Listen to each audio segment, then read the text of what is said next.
Voyage vers le Maroc. Désarroi et colère des Marocains de l'étranger.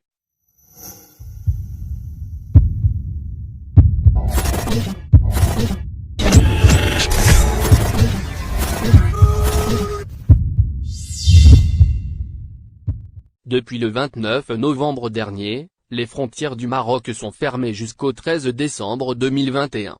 Une mesure qui vise à éviter la propagation du nouveau variant Covid-19, Omicron, mais dont les conséquences sont loin d'être moindres pour les voyageurs.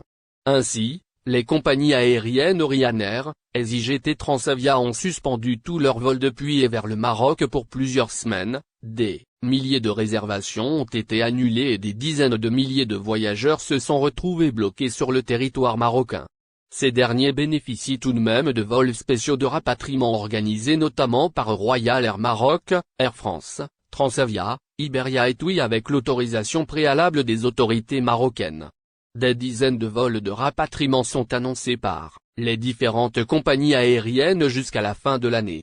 Cependant, une question s'impose d'elle-même, le Royaume a prévu des dispositions exceptionnelles pour rapatrier les voyageurs étrangers bloqués sur son territoire, mais qu'en est-il des Marocains qui sont coincés à l'heure actuelle dans plusieurs pays du monde?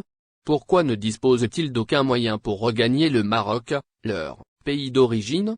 En effet, les ressortissants marocains dans plusieurs pays du monde ont été pris au dépourvu par la décision du Royaume de fermer totalement ses frontières. Une décision qui a pris effet d'une manière quasi immédiate sans tenir compte des délais qui leur sont nécessaires pour réserver des billets d'avion et réaliser les tests PCR conformément au protocole sanitaire en vigueur, avant la fermeture des frontières, rapporte le site d'information L'Opinion, mardi 7 décembre. Des architectes marocains à Dubaï, une jeune Marocaine en Afrique du Sud. Parmi les centaines de citoyens marocains coincés à l'étranger, figurent 30 architectes marocains qui s'étaient rendus à Dubaï dans le cadre de Expo 2020 Dubaï.